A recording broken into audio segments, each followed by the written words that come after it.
세상에는 참 이상한 역설이 존재합니다. 우리는 모두 착하게 살아라, 남을 배려해라 라는 가르침을 받고 자라지만 정작 그 가르침을 가장 완벽하게 실천하는 사람들이 사회에서 가장 먼저 소모되고 버려지고 상처받는 광경을 목격하곤 합니다. 당신은 어떤가요? 누군가 무리한 부탁을 했을 때 가슴 한구석이 답답해 오면서도 입으로는 그래, 내가 해줄게 라고 말하고 있지는 않나요?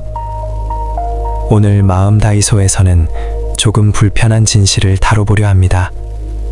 매번 손해를 보면서도 상대에게 최선을 다하는 당신, 그리고 그런 당신의 선한 의지를 마치 당연한 전리품처럼 챙겨가는 사람들의 숨겨진 심리적 메커니즘에 대한 이야기입니다. 이건 단순히 착한 게 문제다 라는 식의 진부한 조언이 아닙니다. 왜 당신의 뇌가 거절을 고통으로 인식하게 되었는지, 그리고 왜 어떤 이들은 타인의 친절을 약점으로 감별해내는 포식자적 본능을 가지게 되었는지에 대한 심층 보고서입니다. 심리학에서는 이를 과잉 적응적 이타주의 혹은 비굴한 수능이라고 부릅니다. 스트레스 상황에서 인간은 보통 싸우거나 도망치거나 얼어붙는 반응을 보이지만 네 번째 반응인 비굴한 수능은 상대의 기분을 맞춰줌으로써 위협을 제거하려는 생존 전략입니다. 이런 성향을 가진 사람들의 과거를 추적해보면 묘하게 닮은 구석이 있습니다. 이들은 대개 차파다, 의젓하다, 손이 안 간다라는 말을 최고의 칭찬으로 듣고 자랐습니다. 부모의 기분이 좋지 않을 때 눈치를 살피며 집안일을 돕거나 자신의 욕구보다 부모의 안정을 우선시했던 아이들입니다. 이들에게 나의 욕구는 갈등을 일으키는 소음이었고 타인의 만족은 생존을 보장하는 신호였습니다. 성인이 된 당신에게 거절은 단순한 의사표시가 아닙니다. 뇌의 전대상피질, 안티리어 싱귤레이트 코텍스는 사회적 배제나 거절을 신체적 통증과 동일한 부위에서 처리합니다. 즉, 당신이 상대의 부탁을 거절할 때 느끼는 그 불편함은 실제로 살이 베이는 듯한 통증과 유사한 신경학적 신호인 셈입니다. 당신은 선에서 돕는 것이 아니라 거절할 때 찾아올 그 사회적 죽음의 공포를 피하기 위해 스스로를 소모하고 있는지도 모릅니다. 이제 시선을 돌려봅시다. 당신의 호의를 이용하는 사람들은 괴물일까요? 아니면 그저 운이 좋은 사람들일까요? 심리학적 관점에서 볼 때 이들은 정서적 포식자에 가깝습니다. 그들은 아주 정교한 레이더를 가지고 있습니다. 이용하는 사람들은 처음부터 무리한 요구를 하지 않습니다. 아주 사소한 부탁으로 시작하죠. 잠깐 이것 좀 봐줄 수 있어? 나 오늘 너무 힘든데 내 얘기 좀 들어줄래? 이 과정에서 그들이 확인하는 것은 부탁의 내용이 아니라 당신의 경계선입니다.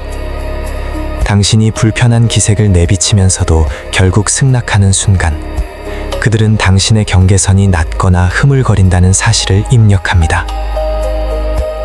이들은 당신의 선한 마음을 조종하는 법을 압니다. 너밖에 믿을 사람이 없어. 너는 정말 좋은 사람이야. 라는 말로 당신을 착한 사람이라는 프레임에 가둡니다. 일단 이 프레임에 갇히면 당신은 그 기대를 저버리지 않기 위해 더욱 무리하게 됩니다. 그들은 당신의 다정함을 보상해야 할 가치가 있는 행동이 아니라 당신이라는 사람의 기본값으로 정의해버립니다. 그래서 당신이 99번을 잘해주다가 단 1번을 거절하면 그들은 미안해하기는커녕 배신감을 느꼈다며 당신을 공격합니다. 이 관계의 비대칭성은 뇌의 보상회로에서도 극명하게 나타납니다. 당신이 남을 도울 때 뇌에서는 옥시토신과 도파민이 분비됩니다. 흔히 헬퍼스 하이라고 불리는 쾌감이죠. 하지만 문제는 당신이 에너지를 다 썼음에도 불구하고 상대방으로부터 적절한 피드백, 감사, 존중, 상호 호의를 받지 못할 때 발생합니다. 뇌는 보상을 기대하며 에너지를 지불했지만 돌아오는 것이 무관심이나 더 큰 요구뿐이라면 보상 회로는 망가지기 시작합니다. 반면 당신을 이용하는 사람은 아주 적은 노력으로 큰 이익을 얻는 효율적 보상을 경험합니다. 그들의 뇌는 타인을 조종하는 것이 이득이다 라는 공식을 강화합니다. 이 불균형이 지속되면 당신의 뇌는 만성적인 스트레스 호르몬인 코르티솔에 절여지게 됩니다. 이는 판단력을 흐리게 하고 자존감을 깎아먹으며 결국 나는 원래 이런 대접을 받아도 싼 사람인가 봐 라는 치명적인 자기 비하로 이어집니다. 자, 이제 우리는 이 악순환을 끊어내야 합니다. 마음다이소가 분석한 바에 따르면 이용당하지 않는 핵심은 나쁜 사람이 되는 것이 아니라 예측 가능한 사람이 되지 않는 것입니다. 심리학자 로버트 치알디니가 말한 상호성의 법칙은 강력하지만 착취자들에게는 통하지 않습니다. 그들은 받기만 하고 주지 않는 데에 특화되어 있기 때문입니다. 이제 당신도 전략을 바꿔야 합니다. 상대가 나의 호의에 대해 최소한의 존중을 보이지 않는다면 다음 단계의 호의를 즉각 중단하십시오. 이번에는 좀 어렵겠네 라는 짧은 문장이 당신의 가치를 회복하는 첫걸음입니다. 거절한 뒤에 찾아오는 그 끔찍한 죄책감, 상대방의 차가워진 표정, 그것을 견디는 것은 훈련이 필요한 근육과 같습니다. 처음에는 1분, 그 다음에는 5분, 나중에는 하루 동안 그 불편함을 가만히 지켜보세요. 그 불편함 때문에 지구가 멸망하지도 당신의 인생이 끝나지도 않는다는 것을 뇌에 직접 확인시켜 주어야 합니다. 우리는 흔히 다정함이 무한한 샘물 같다고 생각하지만 사실 그것은 아주 귀한 희소 자원입니다. 당신이 당신을 이용하는 사람에게 쏟아붓는 그 시간과 에너지는 사실 당신을 진심으로 아끼는 가족, 친구, 그리고 무엇보다 당신 자신에게 돌아갔어야 할 몫입니다. 당신이 손해를 보면서까지 최선을 다하는 이유는 세상이 조금 더 따뜻해지길 바라는 마음 때문일 것입니다. 하지만 그 따뜻함이 당신이라는 초를 다 태워버리고 암흑만 남긴다면 그것이 과연 세상을 위한 길일까요? 진정한 이타주의는 건강한 자기의 위에서만 지속될 수 있습니다.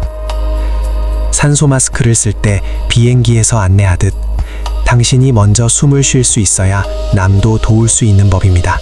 참 이상하죠. 타인에게는 그토록 너그러운 당신이 왜 거울 속의 당신에게는 그토록 가혹한가요? 당신이 남에게 베풀었던 그 친절의 단 10%만이라도 당신 자신에게 돌려주세요. 오늘 힘들었지. 그 정도면 충분해. 거절해도 괜찮아. 라고 스스로에게 말해주는 연습이 필요합니다. 오늘 마음다이소와 함께한 이 시간이 당신의 무너진 경계선을 다시 세우는 단단한 벽돌 한 장이 되었기를 바랍니다. 당신의 다정함은 죄가 아닙니다. 다만 그 다정함이 머물 자리를 잘못 찾았을 뿐입니다. 이제는 당신의 빛을 알아보고 소중히 다뤄줄 사람들에게만 그 문을 열어주세요. 이 영상이 당신의 지친 마음을 조금이라도 위로했다면, 그리고 스스로를 지키는 용기를 주었다면 그것으로 충분합니다. 마음다이소는 항상 당신의 마음 곁에서 당신이 잃어버린 자아를 다시 찾을 수 있도록 돕겠습니다. 긴 시간 함께 해주셔서 감사합니다. 당신은 충분히 소중하고 충분히 잘하고 계십니다. 영상의 통찰이 도움이 되셨다면 구독과 좋아요를 부탁드립니다. 여러분의 응원은 마음다이소가 더 깊이 있는 심리학 콘텐츠를 제작하는 큰 힘이 됩니다. 댓글로 여러분의 경험을 공유해주세요. 모든 댓글은 저희에게 소중한 영감이 됩니다.